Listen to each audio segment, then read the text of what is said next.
திருப்பரங்குன்றம் மலைமீட்பு குழு சார்பில் பழங்காநத்தத்தில் நடந்த ஆர்ப்பாட்டத்தில் பாஜ மாநில பொதுச் செயலாளர் பேராசிரியர் ராமசீனிவாசன் பங்கேற்றார். திருப்பரங்குன்றம் சின்ன ஊருங்க, 5 மாநகராட்சி வார்டு. அதுல ஒரு இந்து முன்னணி, RSS, பிஜேபி, விஸ்வ இந்து பரிஷத் எல்லாம் ஒரு மாநாடு நடத்தணும், ஆர்ப்பாட்டம் நடத்தணும் என்றால் இவ்வளவு கெடுபிடி. 144 தடை உத்தரவு, 15 மாவட்ட எஸ்பிக்கள் நேற்று பூரா கமிஷனர் ஆபீஸ்ல உட்கார்ந்து இருக்கிறாங்க. இது இந்த போராட்டத்தை எப்படி முறியடிப்பது என்று. ஒரு மதவாத அமைப்பு, ஒரு முஸ்லீம் அமைப்பை கேள்வி கேட்பதற்கு துப்பில்லாத காவல்துறை இந்துக்களுக்கு மாத்திரம் இவ்வளவு கெடுபிடி நினைத்தால் இதுதான் உங்கள் சமயசார்பற்ற தன்மையா? கழுத்துல ஆட்டுக்குட்டியை போட்டுக்கிட்டு கையில சேவலையும் கோழியும் வச்சுக்கிட்டு நான் மேல திருப்பரங்குன்றம் மலையில, புனிதமான மலையில நான் ஆடு வெட்டுவேன், கோழி வெட்டுவேன் சொன்ன போது வேடிக்கை பார்த்த காவல்துறை, ராமநாதபுரத்தில் இந்துக்கள் வாக்குகளையும் பெற்று எம்பியான நவாஸ்கன் அங்கே வந்து பிரியாணி சாப்பிட்ட போது வேடிக்கை பார்த்த காவல்துறை, இன்று அந்த மலையின் புனிதத்தை காப்பாற்றுவதற்கு போராடுகிற இந்துக்கள் மீது வழக்கு, இந்துக்கள் மீது கெடுபிடி, இந்து முன்னணி சுவரொட்டி ஒட்டினான் என்பதற்காக சிறைச்சாலையில் அடைக்கப்பட்ட சம்பவம். இதெல்லாம் வரலாற்றில் இடம்பெறும். வரலாற்றில் இடம்பெறும். இந்த ஆட்சி 2026 வரைக்கும் தான், 2026 வரைக்கும் தான் கருணாநிதி ஆட்சி, ஸ்டாலின் ஆட்சி, உதயநிதி ஆட்சி. 26க்கு அப்புறம் இது முருகனின் ஆட்சியாகத்தான் மாறப்போகுது. 2026க்கு அப்புறம் இது முருகனுடைய ஆட்சியாக மாறப்போகுது. எத்தனை நாளைக்கு தான் நீங்க ஆட்சி பண்றீங்கன்னு பார்க்கலாம். எத்தனை நாளைக்கு நீங்க பண்றீங்கன்னு பார்க்கலாம். ஒரு சாதாரண கடுபிடி.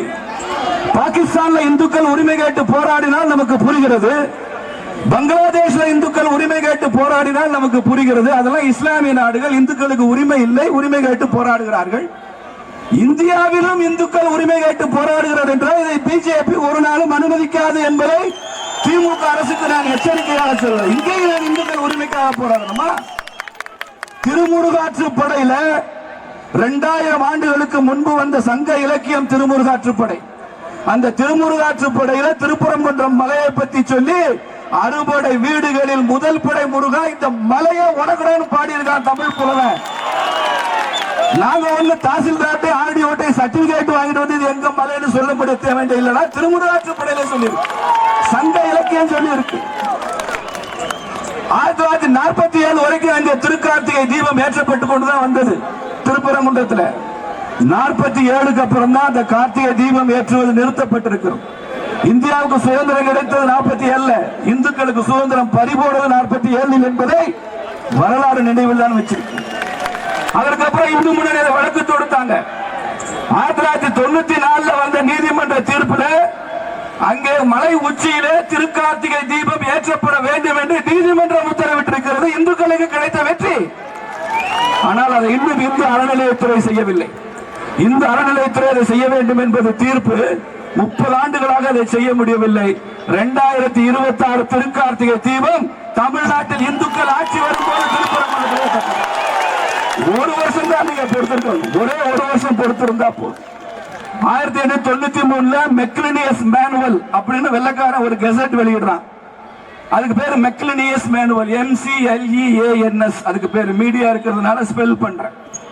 அதுல இந்த மலையை பற்றி குறிப்பிட்டு இந்த மலைக்கு பேரு ஸ்ரீகந்தர் மலை, ஸ்ரீகந்தகிரி என்பது வெள்ளக்காரன் கெசட்ல எழுதி வச்சிருக்கிறான். பாருங்க நம்ம நாட்டில் எவ்வளவு மோசமான நிலைமை. ஏன் மலை முருகன் மலைடான்னு வெள்ளக்காரன் சொல்றத கேட்க வேண்டிய அவசியம் இருக்கு நமக்கு. அவ்வளவு மோசமான நிலைமை. அந்த மெக்லினியஸ் மேனுவல்ல சொல்லி இருக்கிறான், இந்த ஸ்ரீகந்தர் மலை என்பதை கரப்டட் ஃபார்ம்ல, கெட்டுப்போன வடிவத்தில் சிக்கந்தர் மலை என்று சொல்கிறார்கள் என்று மெக்லினியஸ் மேனுவல் எழுதியிருக்காங்க. சிக்கந்தர் பகத் என்பது கரப்டட் ஃபார்ம். அந்த கரப்ஷன் வரலாற்றில் ஏற்பட்ட அந்த திரிபுவாதம், இந்த திமுகவுடைய ஆட்சி, இந்து விரோத ஆட்சி அத்தனையும் தூக்கி எறிவதற்கான டீசர் பிள்ளையார் சொல்லுதாங்க இன்னைக்கு இந்த மாநாடு. இந்த வெற்றி மகத்தான வெற்றி. ஏதோ 1 மணி நேரம் ஆர்ப்பாட்டம், அங்கே முடியல இங்க மாத்திட்டாங்க, என்ன கவலைப்படாங்க.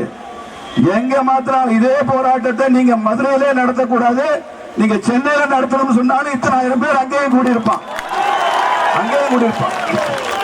திருப்பரங்குன்றம் முருகன் இத்தனை ஆண்டுகளாக நம்மை காப்பாற்றினார். அந்த மலை நம்மை காப்பாற்றியது.